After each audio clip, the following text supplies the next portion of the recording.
Once upon a time, had a full-time job, had been married for 10 years, had a new 18-month-old daughter and a 4-year-old son, and we were upstairs in the bathroom. I was giving them both a bath on a regular day.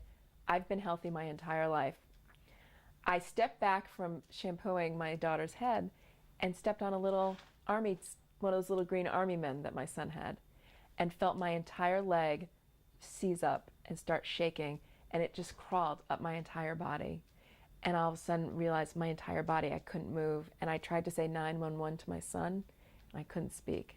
And I fell on the floor in front of my kids and had a full grand mal seizure. And from what I remember, I was out for quite a while. I woke up to my 18-month-old daughter pouring water over my head, my 4-year-old son trying to pick me up off the floor. And that's how sort of this journey started. It was that dramatic, from being perfectly healthy, living a normal life, to being on the floor in front of your children, shaking and, vomiting, and it was terrible. And I called up my friend because my family was out of town, and I called up my girlfriend and I said, I think I'm dying. I had no idea what was happening to me. And I said, can you come over? So of course she came running over. We called 911, and her husband watched our children, all 5 of the kids, while we went to the emergency room together. And we kind of thought, after the initial shock of what had happened, we thought, maybe I'm dehydrated, maybe I'm pregnant. You just think, okay. And we went to the emergency room, and we're sitting there, and we're joking, and we're talking, and we're laughing. We're talking with other people in the hospital. My sister ended up coming down, and we just had, it was a girls' night out kind of at the emergency room. Did you go by ambulance? And I did go by ambulance. And we kept thinking to ourselves, we kept joking, saying that, well, since we have somebody to watch the kids and we're quote unquote in the emergency room, we can actually go out later and go get some drinks and have some fun because, we're at the emergency room. And a couple of hours later, a CAT scan, an MRI, we're standing in the hallway of the emergency room. And a doctor walks out with a big film and says, you have a brain tumor. And all 3 of us looked at each other and said, what do you mean? I don't understand. What do you mean I have a brain tumor? And he said, you have a brain tumor. And I said, well, do you give me medicine? Do I take a pill? I don't understand. He said, no, we're admitting you. You are going to have brain surgery. And I said, what? And he goes, yeah, we're going to perform brain surgery on you to remove the brain tumor. And all of a sudden, I was like, I can't have a brain tumor. I have 2 kids at home. I have to go back. I have to cook dinner. I have things I got to do. I'm out of here. That was my initial reaction, that this can't be happening. Who in a million years gets a brain tumor? It's like the last line of a joke, a bad joke. It's like, well, it's not brain surgery. And here I am now going to have brain surgery. And they admitted me. And a few days later, I had brain surgery. And I woke up. My whole left side was paralyzed because my tumor is on my right side of my head. And they were not able to get all the tumor out because it is attached to healthy brain tissue. So they could only get 3/4 of it out. Couldn't move my arm, couldn't move my leg, couldn't hold my kids, couldn't sit up. I mean, at 36, you don't expect this to ever happen in your lifetime. And my friends, I was so afraid that my friends were going to be afraid of me because they were going to think, it's not Tracey anymore. She has a brain tumor. She might not remember me, or she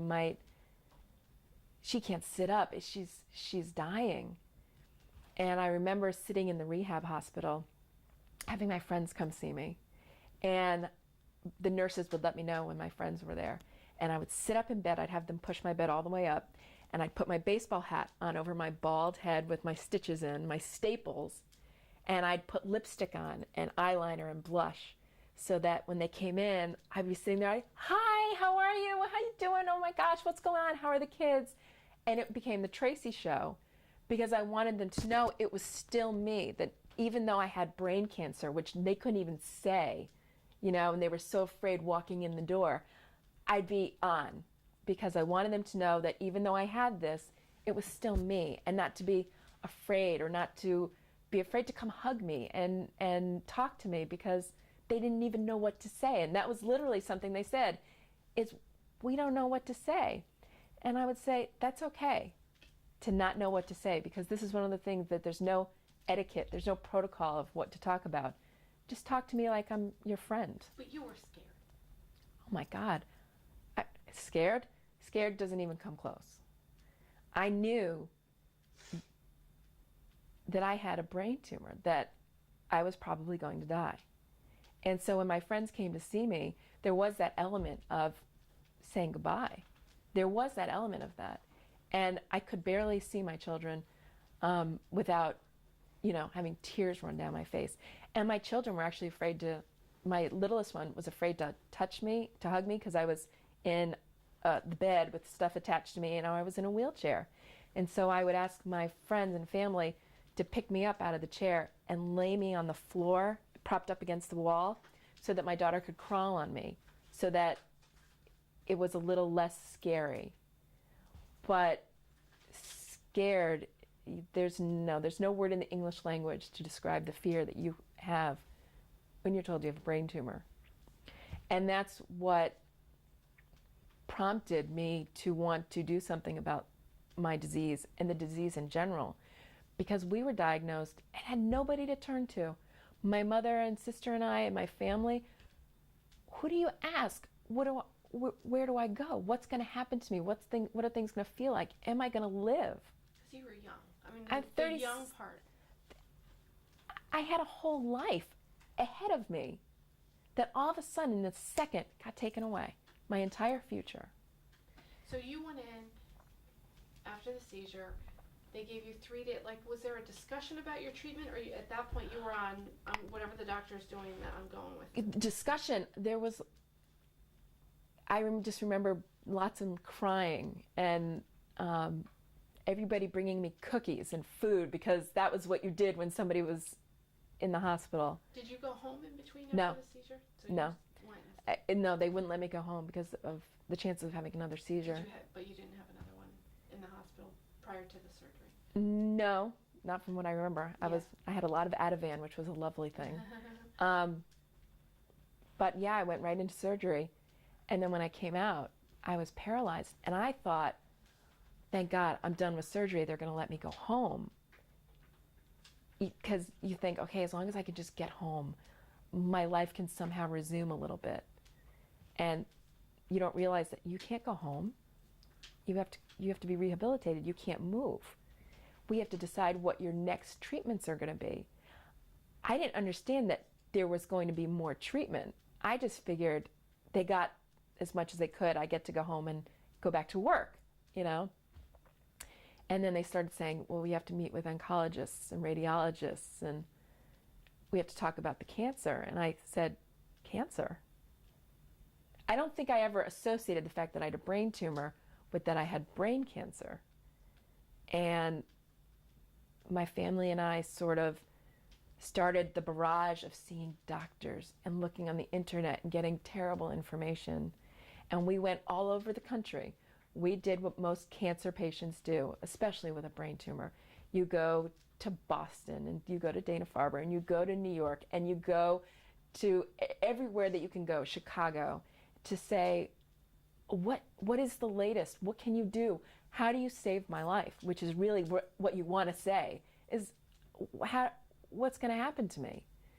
And you hear words like terminal disease, life expectancy, and very short life expectancy, which I remember hearing that and sitting in the doctor's office, and I actually asked the doctor, the neuro-oncologist, to leave so I could be alone in her office so I could just cry and sort of absorb what she had just told me, because she had told me I was going to die.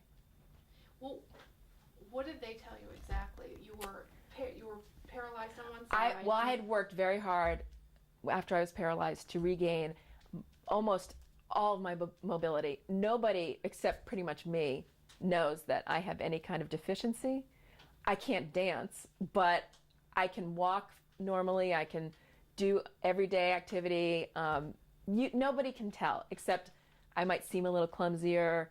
I might drop something, I might, shake a little bit, but I worked really hard to get everything back. I worked every day doing physical therapy and doing exercises, and I sort of became that after-school special where I was crawling the hallways at night trying to get my mobility back because I wanted to go home,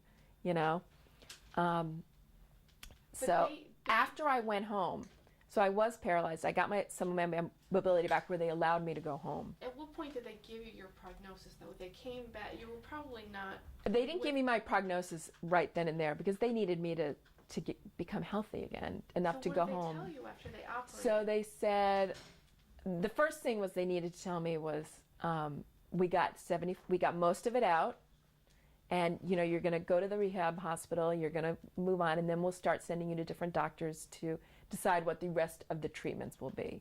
I didn't understand that there was going to be more treatments. And once I really talked to every specialist, read everything, got to understand what having brain cancer meant and what the next treatments were going to be. And the next treatment was brain radiation, which is so unthinkable and so scary. When was that, before or after you traveled the country, just so I can follow? At what point did you know this is really bad and I got to decide I have to make the right choice now? I think after we had gone to see we had gone to the best cancer people in the country and talked to them and realized what we were dealing with. And after we realized what we're dealing with, we knew what the next step was going to be. And the next step was radiation, and it was going to be brain radiation. And so I was connected with Dr. Salner, who's actually the head of radiation at Hartford Hospital, and asked him everything that I was afraid of. That I was afraid that I wasn't going to remember who my friends are, and that I wasn't going to be able to speak, or that I wasn't going to be able to see, or what if I can't walk again because you do something to my brain? Brain radiation has to be probably the most frightening thing you could ever undergo. And I remember him just saying, everything is going to be fine. And at any point, if we see something not going fine, we'll stop and we'll relook at it and we'll decide what we want to do from that point. And it was sort of having that reassurance that I had some control to say when, to say, I don't like this, I'm scared. All those things happen anyway. But to know that I had some control to say to Dr. Salner, who was my physician, we need to stop, And control is important. I've heard that from a few people already. Because you're in a completely out of control scenario. Every doctor is saying, this is what you're going to do, this is what you have to do, this is the next step.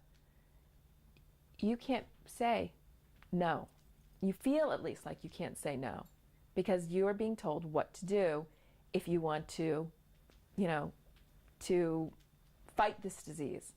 And it's such a serious disease that you figure, I have to do what these people are saying to me because they know.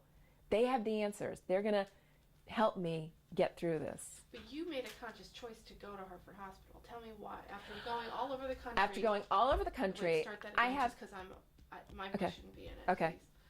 After going all over the country and speaking to the best people, I was able to get as informed as I could about what my treatment was going to be.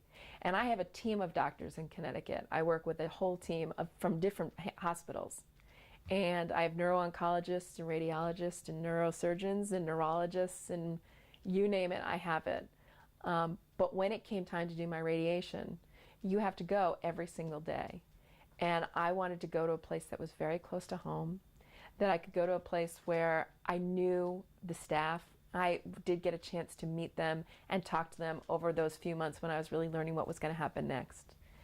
And I felt very comfortable, and I felt like they were honest with me. And that's a big part of this, is that you want to know, you don't want somebody to say, oh, you'll be fine. This isn't one of those diseases where they can go, oh, you'll be fine. You want them to say, well, these are the things that could happen. This is what you might experience. Tell me what you're afraid of, and we'll try to address it. I had amazing care there, and there was some really special people that took me aside and actually would call me at home and say, how are you feeling today? What's going on?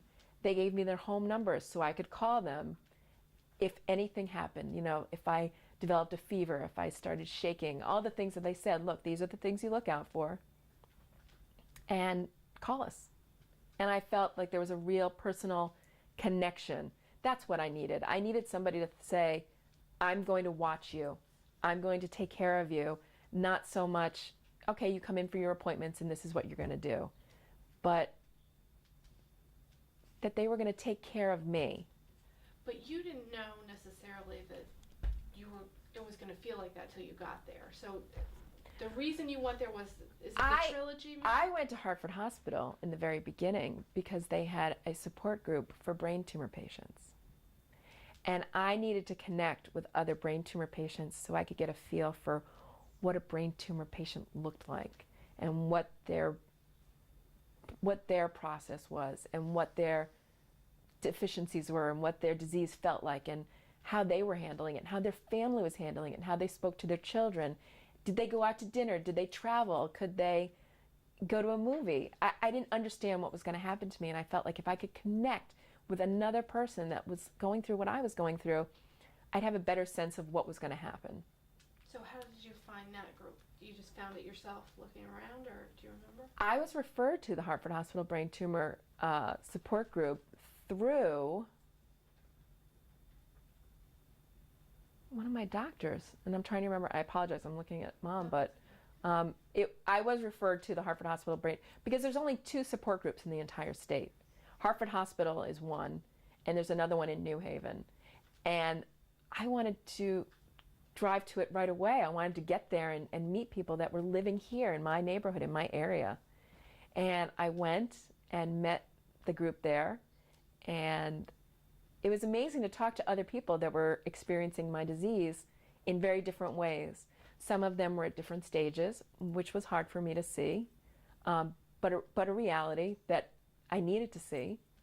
I could ask them questions about what they felt, what they were doing, what they were eating, were they taking special pills, if they were having any issues that maybe I was going to have. And it was that human connection. That's really where my journey at Hartford Hospital started. Again, it was the human side of it, not necessarily the medical side. It was the human side that I felt comfortable with, because I wasn't just one of the many that walked in and out of those doors. And so it was a very easy transition for me to become a support group patient to going, okay, I need to have this radiation done. I'm going to have it done every day for 6 weeks. I'm going to have to be doing some very tough stuff. And I wanted to know that I was going to be at a place that I felt comfortable, that I knew people, that I had friends at, and that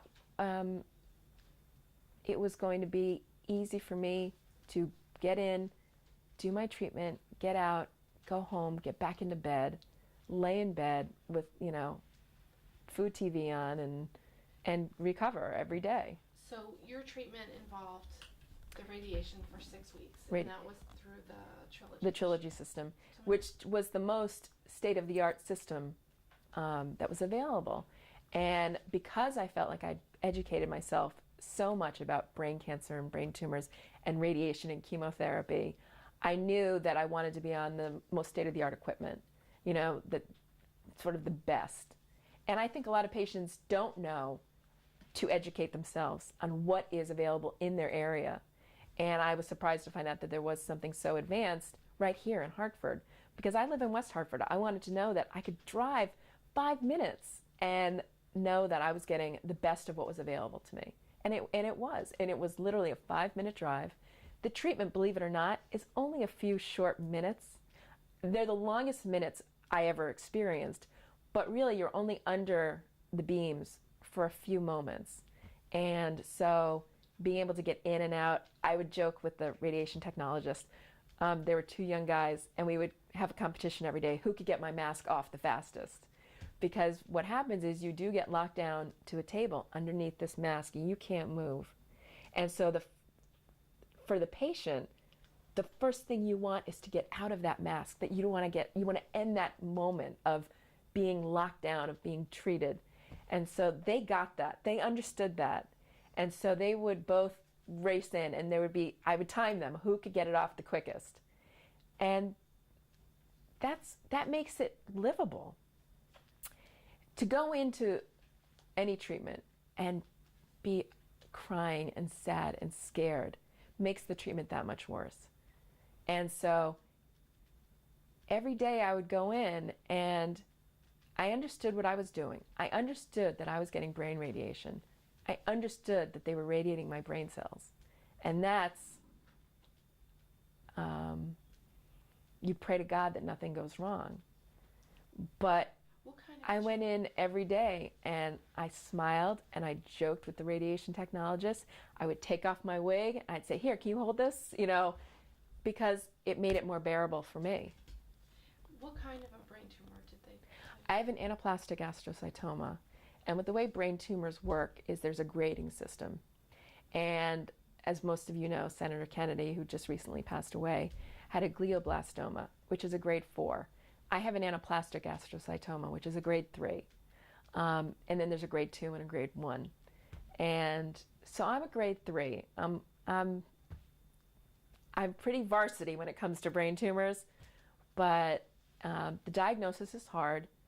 But as of September 3rd, I'm a 3-year survivor and doing great, doing better than anybody expected. Did anybody ever put a time frame? Yes. What did they tell you? 3 to 5 years. And your plan for your life is? As many as I can get. But it's almost a question of, it's not the 3 to 5 years or the 5 to 7 years or I've met long-term survivors that have lived 10 years and 12 years. It's the quality of those 3 years. And after I got diagnosed and did find out everything that I found out, I realized that there needed to be a support system here in this area that went above and beyond just sort of giving handouts and books and teaching about medications. There needed to be a face to brain cancer. And a billboard. We need a billboard. But I started the Connecticut Brain Tumor Alliance with a good friend of mine, and another patient, and 2 other friends that had lost their mother to a brain tumor. And we started this small nonprofit organization from all getting together and meeting at Hartford Hospital through this support group. And we, in the last, it's been 2.5 years, will have raised $250,000. We give money to research. We give money to patient care. We just donated a fabulous chair to Hartford Hospital, which if you're getting radiation, you will see, that allows patients that are having the headgear.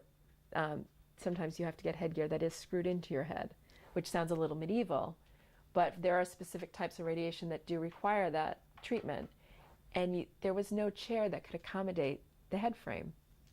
So we bought one of these very special, oversized, cushy recliners that could accommodate the head frame, because we knew just making that day of radiation for that one person just a little more relaxing or a little easier would make all the difference in the world to that one person. And there's not a lot of brain tumor patients out there. We are not among the masses. We are not one of the cancer patients that when you get diagnosed, such as breast cancer, a breast cancer patient gets diagnosed and they are surrounded by this warm pink blanket of support where everything they can wear is pink, and there's all kinds of parties, and everything you go out and buy in the store is pink, and you know that you're going to be okay because you have breast cancer and you're going to survive and you're going to fight this. And look at all these other women who run road races and buy makeup and do all these things to support it. When you get diagnosed with brain cancer, there's nothing. There's no one. And the words themselves are the darkest, scariest words you could hear. And so we decided to create a group that we would call patients when they got diagnosed and say, I have a brain tumor. I am 39 years old. I have little children. I was paralyzed. I worked my way through that. I did lose my hair. I grew it back. I do take medications every day and live a life, and I take rests and naps, and sometimes I have headaches, and sometimes I run around in the park with my dog. There's no definition of what your life will be with brain cancer. And that's what we wanted to do, is let people know that your life, no matter how long it is, whether it's a year or whether it's 10 years, can just be a life. And brain cancer is what you'll be fighting during that lifetime, but it is a life. Where are you at with your treatment? You did one series of You can only do one radiation treatment. You can only radiate the brain one time.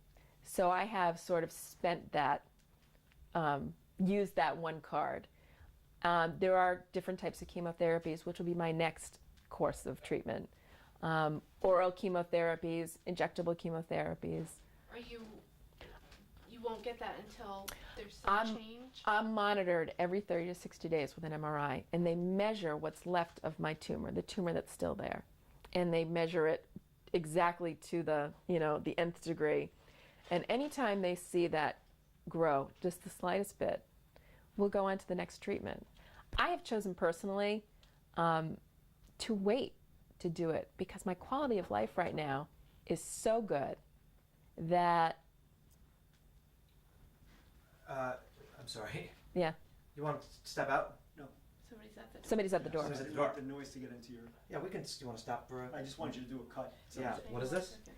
This is my radiation mask, and every day I would lay down on the table and they would screw this down over my head, and they would screw these screws in so I couldn't move, literally, because when they radiate you, you don't want to move. And I would be under here and waiting to hear the clicks. You hear clicks when the radiation beams are on you. And you're all alone in a room with the door the size of a safe that closes behind you and locks, and you feel very alone in that room.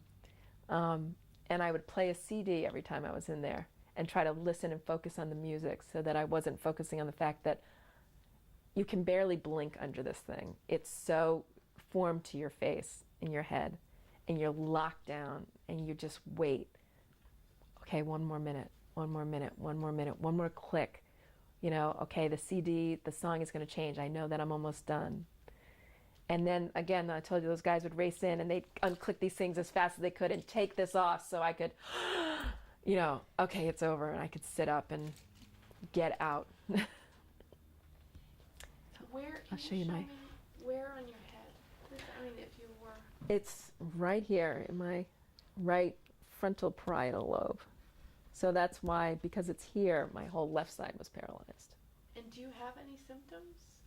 Oh, I have plenty of symptoms. Do you? Oh, yeah. I hide them very well. I take a lot of seizure medications because I do have seizures.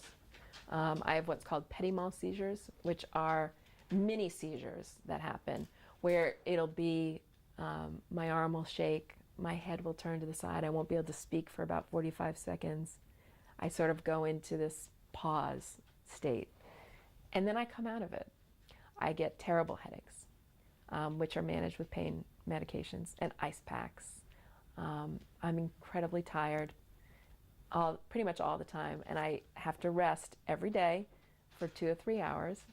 And I manage to sort of do that. I get the kids off to school, do what I have to do with the Connecticut Brain Tumor Alliance work, talk to patients on the phone, answer emails, and then at 11 o'clock, I get into bed.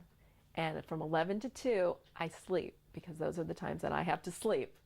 And then at 2 o'clock, I get back up and I get ready for my son to get off the bus and make dinner and keep going. And what's great is my children, although they understand that mommy's sick, do they understand what mommy has? No, absolutely not. But they understand that mommy has a boo-boo in her head. And my daughter will come up with ice packs and put an ice pack on my head and watch TV with me. She'll understand that mommy can't run around in the backyard sometimes, but I can read a book in bed, or I can watch a movie, or I can watch a TV show, and I can hold her hand. And they know that I have to take medicine every morning and every night, and they understand that I have to sit down, and they'll come cover me in a blanket. And so the idea that I'm able to teach my children compassion at such a young age, that they will learn for the rest of their lives to know that somebody might not have their hair, or might be sick, or might not look beautiful, but they're still that person. So that's an amazing thing that I think every parent would like to think their children learns over their lifetime. I know my kids are learning that, you know, at the age of 4. And so they've learned a lot, as I've learned a lot with this. You're a very up person. Are you always up? No, most of the time, because I'm lucky. I'm so lucky. I'm so lucky that on that table 3 years ago, I didn't die. I'm so lucky that when I was having brain surgery, something didn't happen. You know,